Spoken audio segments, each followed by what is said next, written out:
Okay, thank you so much, and welcome everyone to the Theories of Knowledge Sharing webinar. And today's topic of the webinar is service and program delivery.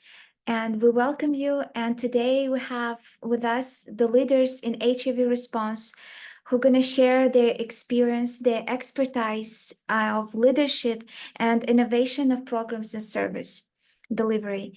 And I'm going to read the speakers who are going to share the presentations today with you. So we have with us Sergio Lopez, Carolina Ahumada, Savine from the Youth-led Mongolia, Ludmila from the UNFPA.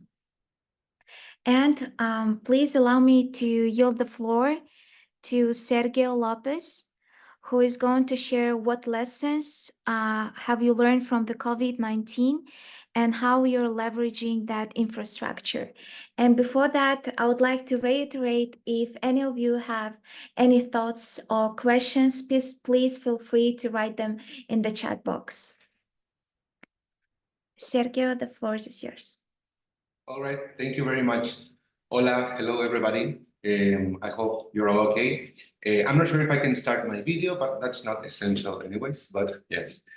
Well, thank you for inviting me to speak briefly on the knowledges that we acquired with our community models. I'm speaking on behalf of Somos Gay, which is a local organization based in Paraguay. We are entirely community-led by our LGBTI community.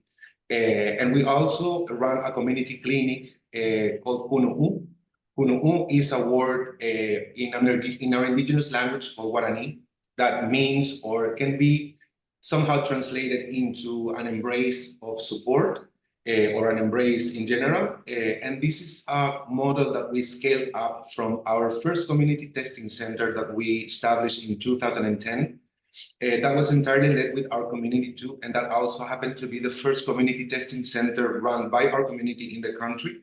And we are very excited to share some of the results and experiences from that. As I said, in this last model, the community clinic in 2015 became a clinic more complex, providing clinical attention, medical attention for people both wanted to start treatment for HIV, but also focus on other STIs with our communities, with our key populations in Paraguay.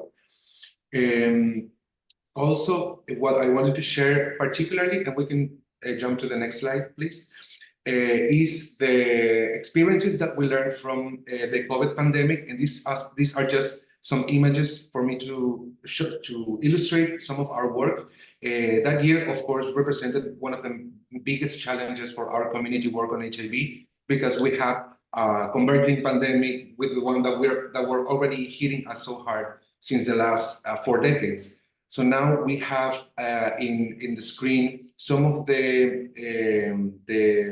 support that we provided to our communities and to our own families and friends and community groups during the COVID pandemic, which was focused on providing as many services to people in a safe way.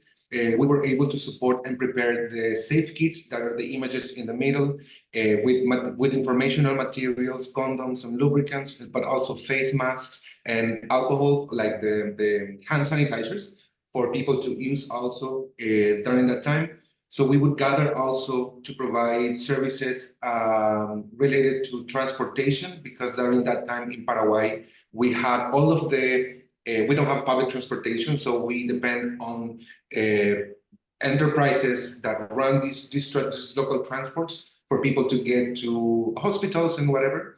And those were shut down during the pandemic. So we had to organize even transportation, community transportation ways to mobilize people directly for their appointments and to get their treatments. And we also, something that we learned is the importance of coordinating a lot with the local public services, because we are working a lot to link people on, we're working on linkage to care, particularly for people living with HIV and those linked to PrEP or combined prevention strategies. But at the same time, only that coordination with the health services was not enough if we didn't have a strong community network to support our communities in housing, in getting money to support their services, and even to provide shelter. Because one of the things that was most highlighted during those pandemic times, or at least in the main months that we were all staying at home, was the revelation that some people didn't have a home. So we needed to provide housing for people in the streets and organize around what we call in Paraguay ollas populares, which is organize our food and to basically cook together so we don't lack the food at least once a week. We also leverage on the importance of campaigning a lot around mental health and harm reduction strategies for people using drugs, because those were also very relevant during the pandemic. We can jump to the next slide, please. And I can show, or I can talk about a lot about our community organizing during that time. We were able to, once the restrictions were lifted, what we leveraged on all of this knowledge was that we have indeed a very strong and vibrant community with us that can respond to, in many nice and uplifting ways, even in the middle of many crises and danger. As many of you may know, Paraguay is a very homophobic country in the middle of Latin America. We have no guarantees or no legal recognition whatsoever of LGBTI rights. So for us to have come from this difficult moment in life for many of us, but for us to come stronger from that, also speak very good of our community. And we are the main organizers also of the Pride events and the in-person events that help often reach out to more than 10,000 people at least once a year directly when we come out to march and celebrate our Pride. As I said, we also learned the importance of mental health and harm reduction strategies for our community. Also, something very important was the protection of trans and queer kids and adolescents in general in the public health system and in general in their families, because we were having a lot of people who were forced to remain at home for a couple of years forcibly with their families, even though they were put more in danger in their own families rather than being in other places. So we also learned from that. And we are leveraged all of that experience through data and services that we provide. We can jump to the next slide, please, where we have some examples of the campaigns, the combination of all of this knowledge that we learned, that we need to be visible, to be vigilant of our rights, that we need to organize, but also to keep providing services and help, like thinking innovative ways to reach our more people. And we're very happy to use the information and the data, not only collected with our services, but also at regional level. And now we are supported by the latest information and data shared with us through the Soy Clave project run in Latin America with support of WHO and WHO Pago and UNAIDS, that keeps making visible that our epidemic in Latin America is still being very gay, very bi, focused on gay and bi men, but also reaching levels, like risking levels for transgender women. But we are not seeing those resources allocated appropriately to respond to our communities in the region. So we are using all of this information to keep providing our services, like the PrEP campaign. This is a campaign that we launched at the end of last year, but continues it's an ongoing campaign for us to reach out people interested in accessing PrEP. PrEP is available in Paraguay since 2021, and we were able to be the first organization at the community level providing free PrEP for people who need it, of course, with an emphasis on key populations. And we tend to combine these strategies with streamings and live transmissions like the Instagram lives and other platforms for us to share the knowledge with people. And of course, as I said, we want to focus on our community work, providing services, but mainly to use that data to ask for governments, our local governments and other governments in the region to profile their strategies based on the latest scientific data and to basically reprogramming actions at country level, those that are needed to allocate priorities, to allocate funding and priorities to respond to these communities. So I will stop it there. I know I might have talked a lot about our experiences, but if there are any questions, I'm happy to share more. And thank you again for this opportunity.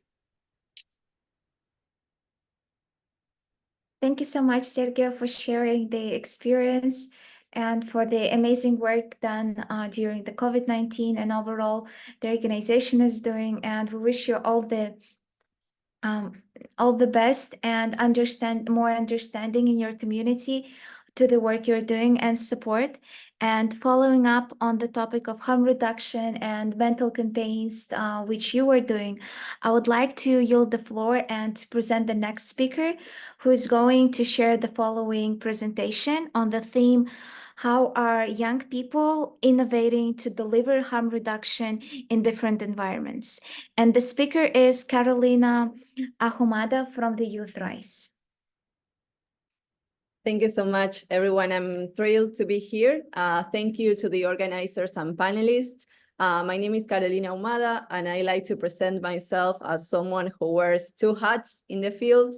I am Deputy Director and Youth Engagement Program Lead at Youth Rise, and I am the coordinator of PAF, Proyecto de Atención en Fiestas, in Buenos Aires, Argentina. Next slide, please. To introduce Youth Rise further, we are an international network of young people who use drugs and/or young people who are affected by punitive drug policies worldwide. Our work aims to amplify, maximize, and center priorities of young people who use drugs and young people affected by drug policies and full-spectrum harm reduction at local, regional, and international levels through coalition building, advocacy, and evidence gathering. We focus specifically on young people across the globe from a variety of different backgrounds to enable people who may not previously have had access to crucial resources and harm reduction services, as well as provide advocacy opportunities for young people to become further involved in political activism and drug policy reform. Next, please. No, this is an old slide that I decided to erase. Sorry, Gareth. The next one. Yeah, that one. Sorry about that. Proyecto PAF, on the other hand, is a harm reduction and service delivery program from Intercambios Asociación Civil, an organization that works in drug policy, human rights, and harm reduction for the past 28 years. PAF specifically works with and for young people who use drugs from an intersectional approach since 2016. Even though Youth Rise does not work with the provision of services specifically, it is through its international working group members that bring together young specialists in these topics and in their own context that strengthen the work and network of young people in the field.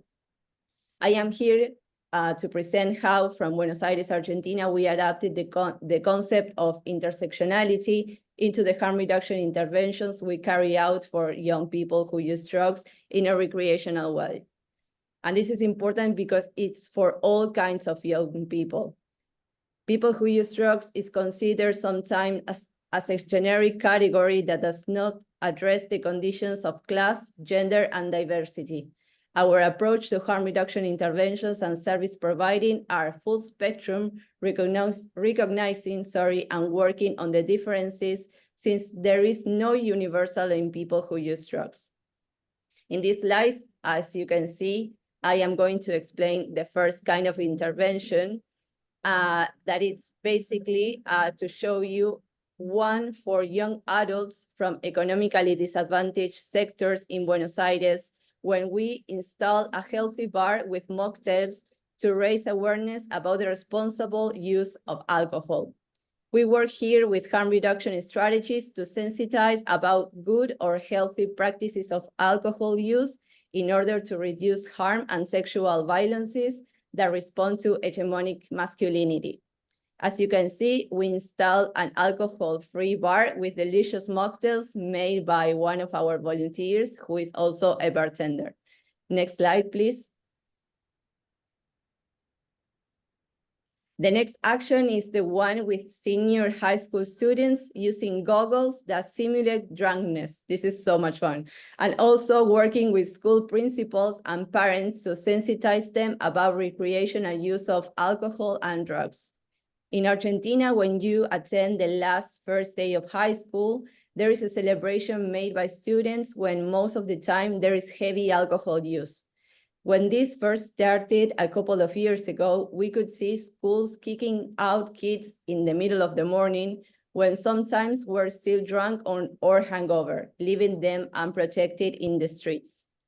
We work here with the intersection of health and education, parents, teenagers, and school authorities with the promotion of harm reduction and non-punitive approaches to students. Also, we intervene in their graduation trip, another very traditional activity in Argentina, when they finalize high school. We put placements with harm reduction and sexual and reproductive health messages, and even a table with fruits, healthy snacks, and water in parties. Next, please. The third action is putting a lounge space in raves for people to chill out and take a break from the party. I like to call it like an oasis in the middle of the rave. Harm reduction also acknowledges that you need to chill and relax. So in that space, our trained volunteers talk with people only if they want, of course, creating a safe space when they can go and rest. Another important topic is that these spaces are simultaneously a free sexism space for women and non-conforming gender people. Next, please. The following intervention is related to the previous one and is referred to drug checking in parties and festivals. Unfortunately, in Argentina, this action has a class bias, meaning that commonly only middle-class people who use drugs have access to check their substance. As a program, we have color regions that can detect the presence of MDMA, LSD, cocaine, among other substances. In February 2022, more than 20 young men from a slum in Buenos Aires died after they used adulterated cocaine with carfentanil.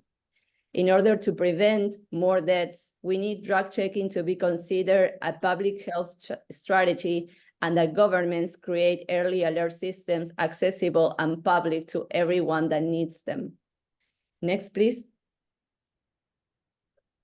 And last but not least, since 2022, we started working with harm reduction related to chemsex practices and men who have sex with men. Although chemsex is a concept from the global north and people in Latin America kind of don't address that name specifically when using drugs to feel more pleasure when they're having sex, they still perform the practice. To respond to that, we created and delivered a chemsex kit with condoms, lube, latex gloves, liquid doser for GHB, and paraphernalia to smoke and snort substances. Next. And to wrap up, we understand harm reduction strategies in an instrumental and in a political dimensions in order to go from general to particular. For the instrumental dimension, we can say that we work with the diversification and accessibility to services, the engagement of people who use drugs, and the territory as an anchor for interventions in order to approach healthcare services if people need them. For the political dimension, we understand this as overcoming the tutelary paradigm of the war on drugs, ethics of nonviolence, harm reduction as a counter-pedagogy, and advocacy. Harm reduction is not only an action linked to reducing the negative biomedical effects of drug use. Harm reduction is reducing vulnerabilities for the expansion of human rights and for all people. Next slide, and thank you so much. It was a pleasure to be here. You can contact YouthRise, PAF, Intercambios through the QR codes. Scanning the QR codes there. And thank you so much again. Thank you so much, Caroline, for sharing the presentation for the work led by the Youth Rise for the young people around the world, for the insightful presentation. Many thanks. And many thanks also goes to our gratitude goes to our audience. We see your questions, your comments, and if you have any thoughts, comments, questions, please feel free to write them more in our chat box. Meanwhile, I would like to share the name of our next presentation.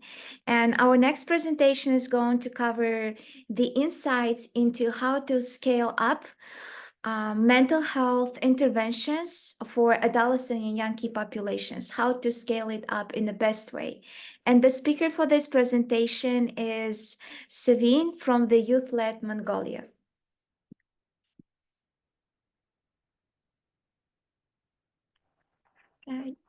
Hello, hi, everyone. It's my pleasure to talk. Is my sound is okay?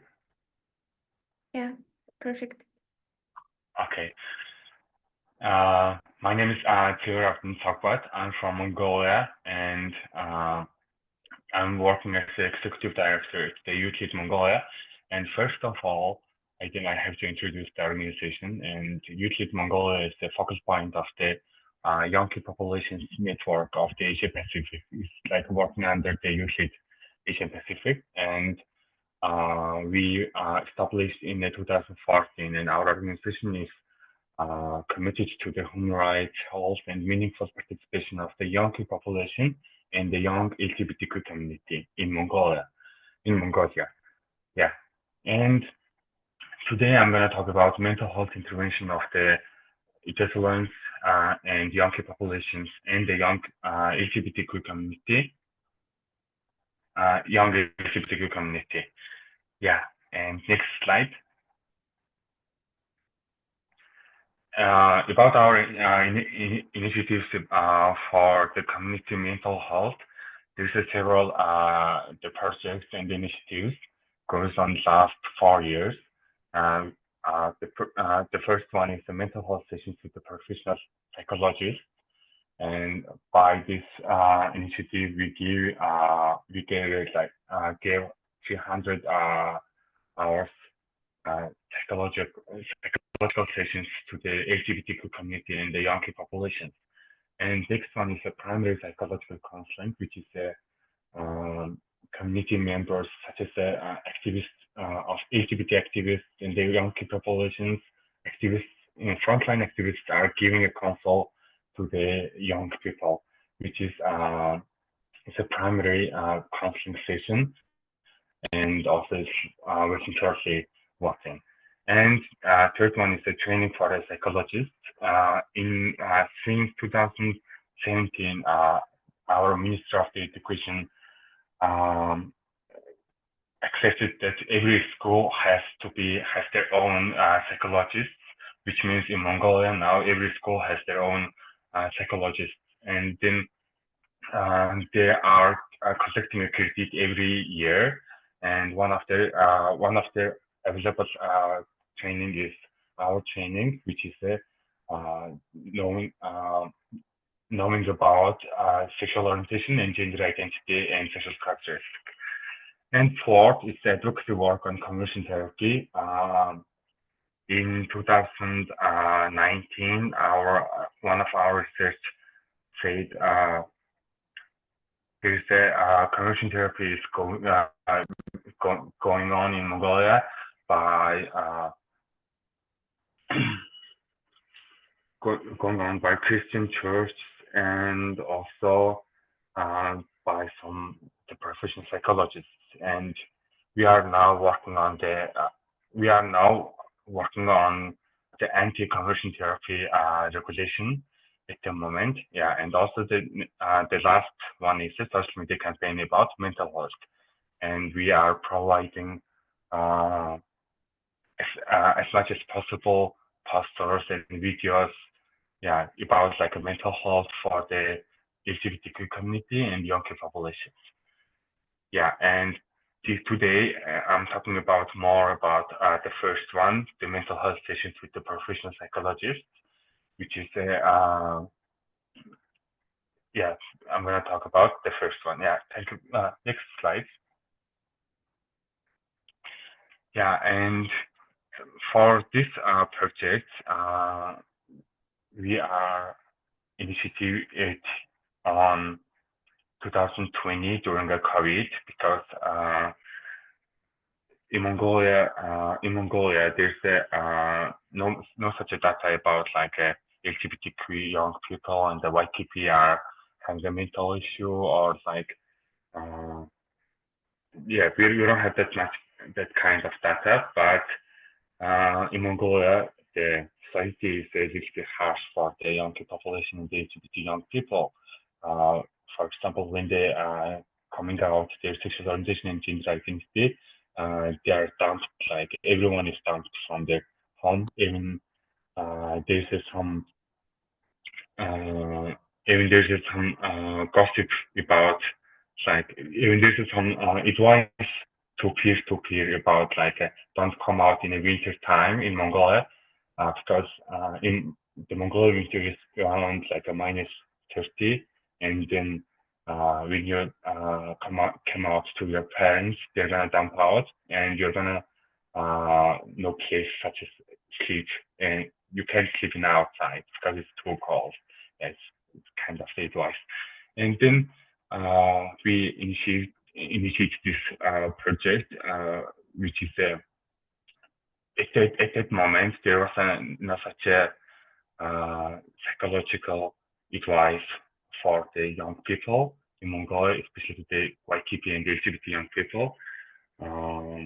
There's some um,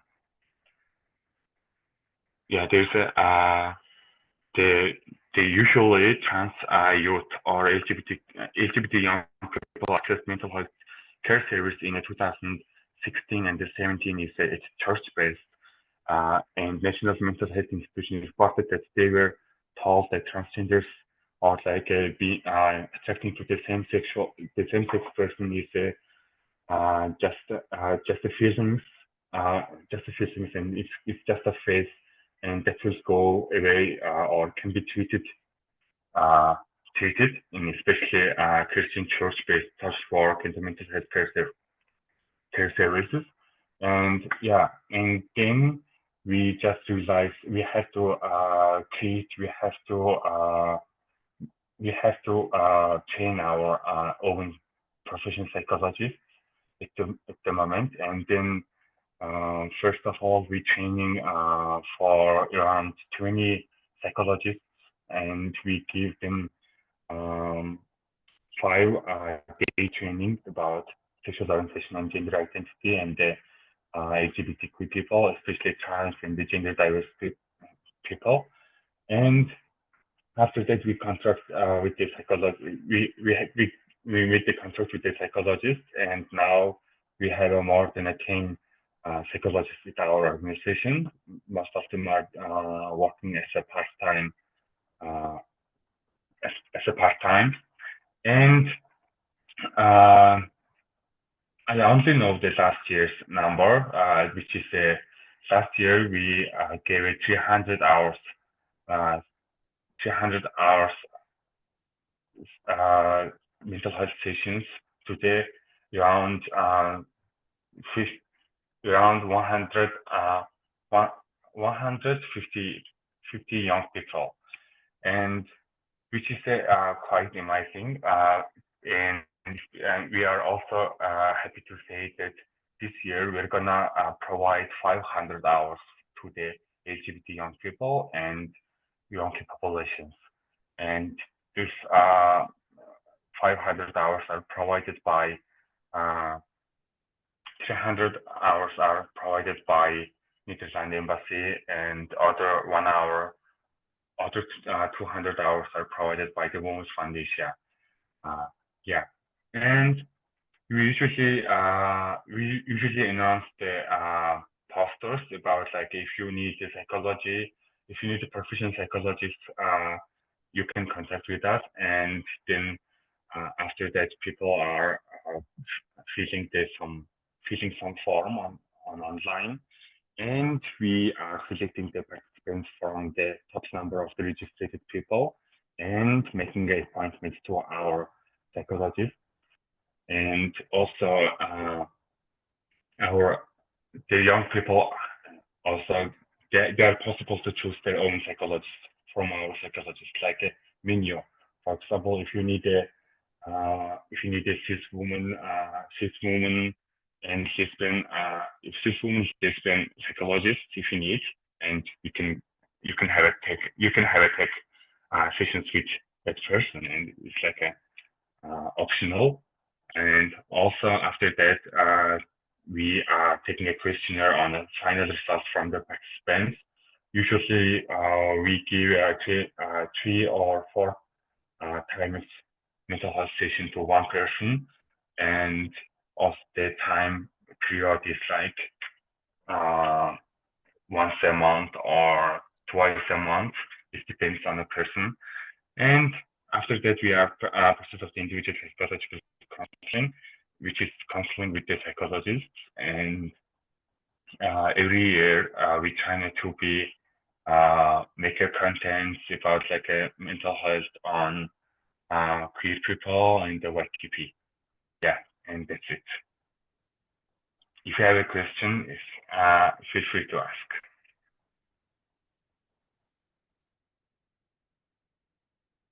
Thank you so much, Sabine, for your fruitful presentation, for the work you're doing, for the passion, and for the values you serve for. That was really interesting to hear from you, to hear the work you're leading. And now we're going to discuss what are the global gaps and what are the opportunities to really scale up the holistic peer-led services for adolescent and young key populations, and how United Nations can support this process. For this, we would like to kindly invite Ludmila from the UNFPA to share with us your perspective. Well, hello to everyone. Can you hear me well? Yeah, good. That's great. Guncha, very nice to see you. Thank you. And thanks for great facilitation of this discussion. Indeed, very interesting presentations were done before me. Of course, we cannot speak about full reach out of young people with services, education, without having these services adapted to the needs of adolescents and youth. So I will share the experience of Moldova, how in our country, the services are provided to young people, including young key population in a youth-friendly, applying a youth-friendly approach. And I would start by saying that back in 1995, the WHO, together with the UNFPA and UNICEF, agreed on a common action, on a common agenda for adolescents' health and development. And it has actually different critical elements. It calls for the implementation of a package of interventions that are focusing on delivering, on ensuring access of adolescents and youth to information and skills, of course, development. So we cannot doing separately one of the required service or part of this package and wait for good outcomes. So another one is the focus on creating supportive environment. And of course, last but not the least, is the provision of health and counseling services. So going hand in hand, we will reach only in this case some good outcomes and results. And we have very good examples from different countries, and we will speak about. But first, like a key point I would like you to invite to remember is it doesn't matter if you have structure which is established separately to provide services for young people. But nevertheless, if this structure doesn't exist in your country, but you have healthcare providers who, with our support, with UN agency support, because we're speaking about the role, with the support of government and civil society organizations, can learn how to do it to respond in a youth-friendly manner, responding to the needs of different groups of young people. So now the question is how these providers are seeing the services to be friendly to young people, and how young people see these services being friendly to them. So the second key point is, let's not forget to engage young people in consultations, asking them, different groups of young people, what are their real and concrete needs, so the system can better respond. And for example, we all know that young people are a heterogeneous group, so the needs and the expectations, preferences, understandably are different. And it's interesting that back in more years earlier, when the concept of youth-friendly health services was determined, the young people from all over the world, from different groups, shared their sometimes individual needs, but what was common in all these groups was that the young people want to be treated with respect. This is one key principle of these services, and to be sure that their confidentiality is ensured. So the key two principles we have to teach our healthcare providers when they want to deliver youth-friendly health services.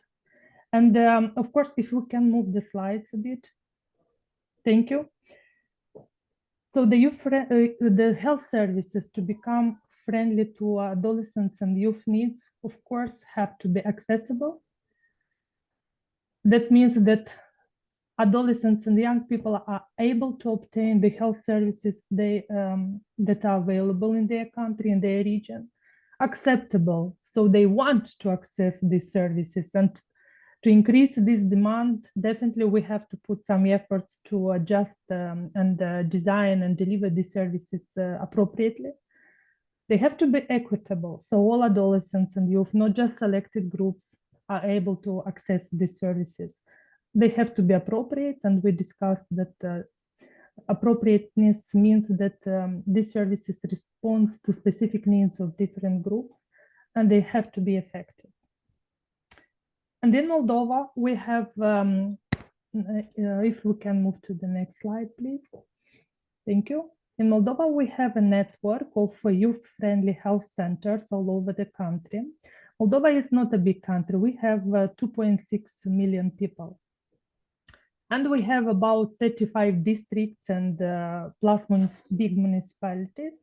In the country, we have 41 youth-friendly health centers that are based and functionable in every district of the country and in the capital city also. And they are providing free of charge services to young people from 10 to 24 years. When it comes to vulnerable groups, including young population, they may increase this range up to 35 years. It's important to say that, well, there is a history behind, but these services are present in the country more than 20 years, and they started like pilot program, project-based, but further later on, following and due to strong advocacy efforts of the people who are in front of this network, but also UN agencies, civil society organizations, we managed to achieve a sustainable approach for functionality of these youth centers. And for the last 10 years, even more, they are financed from the public funds, and they belong to primary health care. It is important that we have a good geographical coverage. Also, although the rural youth are still have some barriers to access them because of the transportation costs, because if it's about the minor adolescents, they have to explain to their parents why they would go to a district community. But anyway, it's a very good service. But the reality shows that we have to bring the service closer to young people, to the beneficiaries. That's why in the last 2 years, a mobile youth clinics work is done. And there are very good findings, because since the mobile youth clinics are working, we can reach better vulnerable groups, including young population groups. Now, how they reach out? Next slide, please. I just want to show you a bit what are the spectrum of services that are provided by youth clinics. It's in Romanian, but it's about psychological support. It's about HIV AIDS counseling. It's about gynecologist being there, urologist, dermatovenerology, social assistance, family planning, and they have a support line working 24/7, which is very important. As I said, the mobile youth clinic is now functionable. For young key population, PrEP and PEP are available. Gender affirming hormone therapy is also available. Of course, we have to be sincere and realistic, saying that it's not available. So, like PrEP and PEP are available in almost in all districts. But when it comes to gender affirming hormone therapy, for example, it's mainly in the largest youth clinics, but Moldova, as I said, is not a big country, and the referral is well functioning between these youth clinics. How to improve the reach out to young key population? The assessment of the local CSOs working with these specific groups and other vulnerable or underrepresented groups is done at the district level. So the youth clinic is partnering with these CSOs so the CSOs can refer the young people to youth clinic to receive the services and vice versa. What is very important also that like a motivational strategy that is applied by youth clinics locally, they have vouchers for, although the services are free of charge, but they are giving these vouchers to CSOs so they can give to their beneficiaries directly, and this motivates the beneficiary coming easier to a youth clinic having this voucher. Of course, capacity building of the healthcare providers, regular capacity building, updates on new trends, on sensitive issues is very important, because human factor plays a critical role, and this we learned during all these years. Next slide, please. Last but not least, I will not stop here, but it's very critical to say that I will end my presentation with what I have started, that having only services doesn't work impactfully. Having only access to sexuality education, again, doesn't bring expected results if we don't connect young people with the services also. So in case of Moldova, we are lucky to have services. For the sexuality education, we still have to work further. We have it integrated into mandatory school curricula in the proportion of 54% according to international standards. But we also develop and implement with support, including of our headquarters, the out-of-school comprehensive sexuality education, so we can reach out and complement the gaps of limited access to CSE in schools still. And we have good examples, including from the region, Estonia, other countries, who having these two critical pieces of puzzle have good results in reducing adolescent birth rate, in reducing risky behaviors among young people. So let's keep this in mind. And the last slide, please. Just to say thank you for being interested in Moldova experience, and I am ready to share more. Thank you.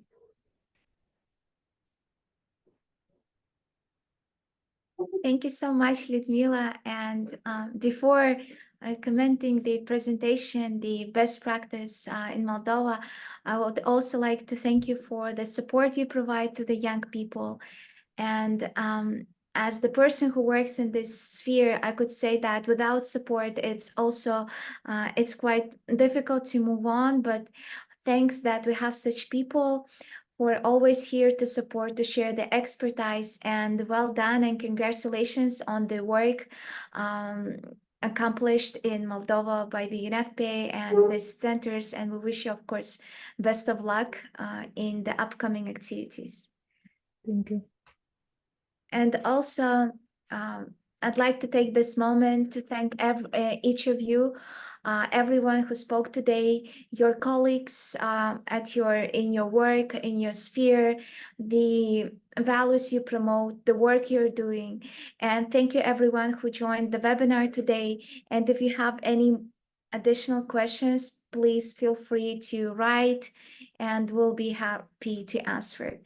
And this is also really important to know that these webinars are free to attend, and we're going to have some upcoming webinars on similar topics. And if you have friends, colleagues who are interested in this topic, or who are just interested in activism and would probably explore their potential through participating in this webinar, or for someone it could change their life by finding the proper organization to volunteer in, please feel free to share this the call for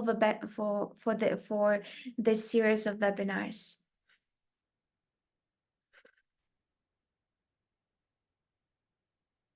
And I would like to let me choose one question, pick one question, and if you can answer one of our panelists, it would be amazing.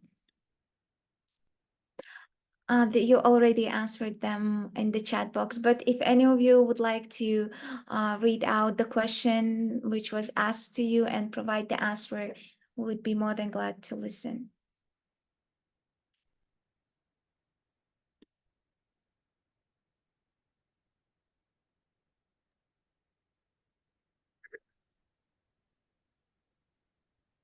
Hi.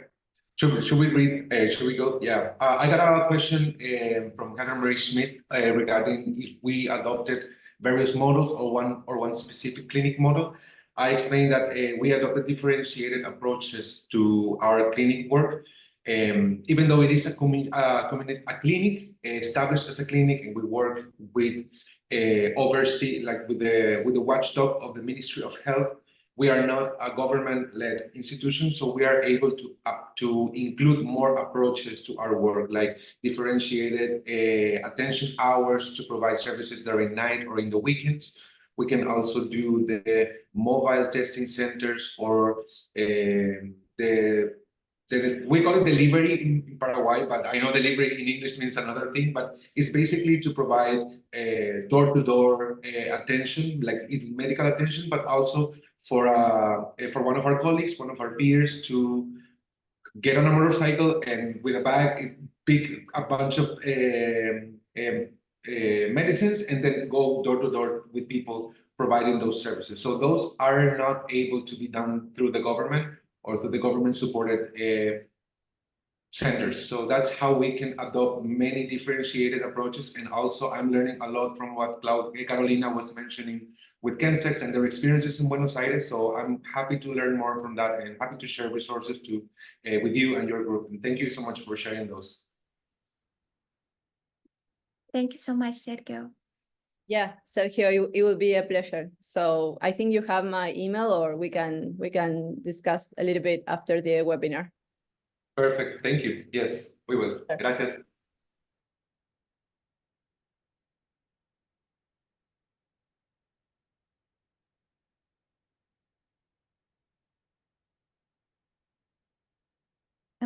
Caroline, would you like to read the question?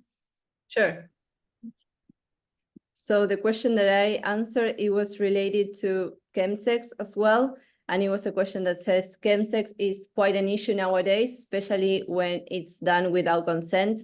Have you considered using CSE as a tool to educate young people's ability to be mindful on their privacy and safety? Thanks. And I said that I totally agree. We work consent through informative cards that we give with the chemsex kits that we deliver, but also the delivery of the chemsex kits is located. We don't give them like in the middle of the streets.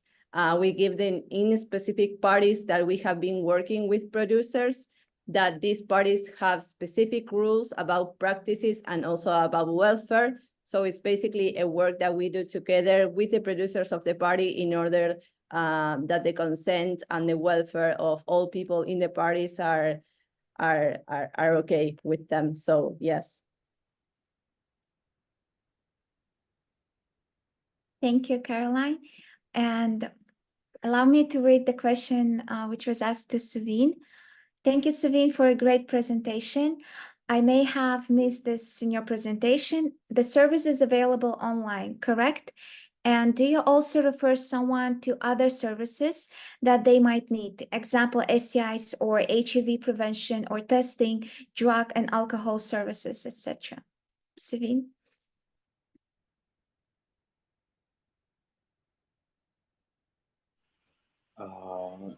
Can I see the question? Yeah, it's on the in the open section. I can read it Okay. again if you wish, or you see it. Yeah, as I heard, our mental health sessions with these professional psychologists are only in a person, but if you want to have a session online, it could be, and we are providing a Zoom, and it's possible to giving in online to the real person, and also there is another. Uh, there's another tool that if you want to ask something anonymously, which means like you don't want to express your identity, you don't want to show your identity, but you can ask on some questions from us, which is on our Facebook chat or the Instagram, or also there is another app uh, developed in Mongolia, which called Client Care. Client Care is an application for the peers who wants to be seek help for their mental health. And on that Client Care application, there's one section is especially for the lesbian, gay, and bisexual, transgender, and the gender diverse people. And which means you can, there's some people are asking their questions on the application anonymously, and we are having the discussions, like open discussions on that platform. Yeah, and do also and service available, and do also refer someone to other services that you might need. Permission like this and that. Yeah. And our the psychologists are trained, as I said, trained for 5 days. And on that training, if the, for example, if the young MSM is having sessions with this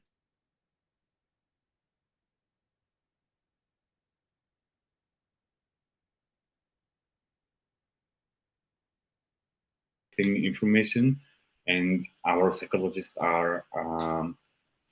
has to provide that information to their community member. Yeah, and yeah, and also if it's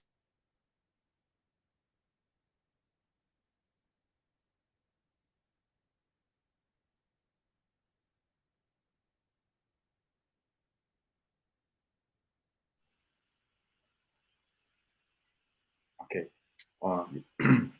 Also, if there's some serious situation about like, for example, like domestic violence or like uh, sexual abuse or something like that, and it's also if that person wants to ask help, we are also helping.